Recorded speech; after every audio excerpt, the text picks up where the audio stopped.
Well, the original cell lines, and my laboratory was one of the first to derive them, were made under conditions that really aren't suitable for clinical use.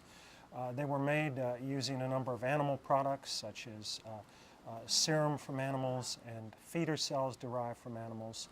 And there is a potential risk of contamination of these lines with viruses or other pathogens.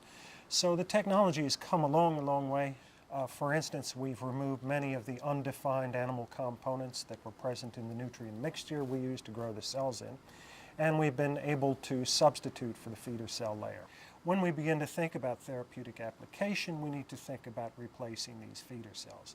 Now, what the feeder cells do is basically to secrete substances onto the tissue culture dish and into the media that help support the stem cells. And as the stem cells grow, they simply push the feeder cells out of the way. A better term might be helper cells.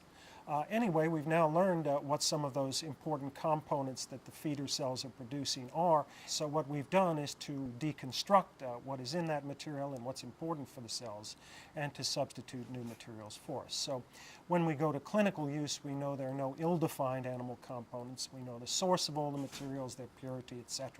And that's important for clinical use, but it's also important for experiments, because when you have a lot of undefined factors, either in the media or coming from the feeder cells, that can distort the effects of test compounds that you're adding and really complicate the interpretation of the data. So it's very, very important indeed to work as much as we can in a fully defined system.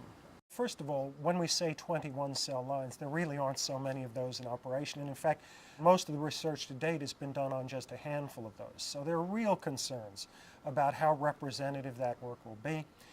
Those cell lines were all derived under conditions that involved reagents that contain animal products. Many of them have accumulated genetic change over time. So there are many, many limitations around that small panel of cell lines. You know, in the beginning of the research, it wasn't so much of a limitation because we had a lot to learn just in the laboratory, and in a way we could kind of do that with a few cell lines, but we've moved well beyond that phase of our studies now, and we really do need to expand the available pool of cell lines to work on. The potential in this field is huge. But so are the challenges. And we know that under some conditions, embryonic stem cells are very stable and retain a normal genetic makeup. Under other conditions, they can acquire genetic changes. Some of these are similar to what are seen in cancer cells. And obviously, that's really undesirable if we're thinking about therapeutics or even experimentation.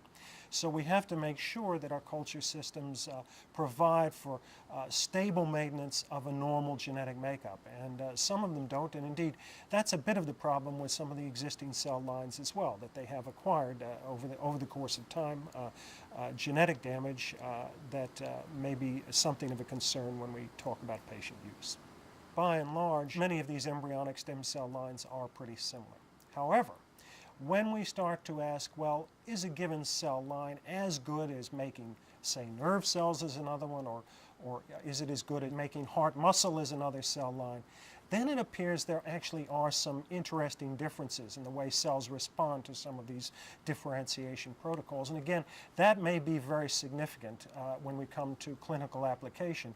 If we can't be sure we can efficiently make a particular tissue from a particular cell line, again, we're going to need more cell lines to cover all the tissues of the body. So this is another important reason for deriving new lines and comparing them carefully.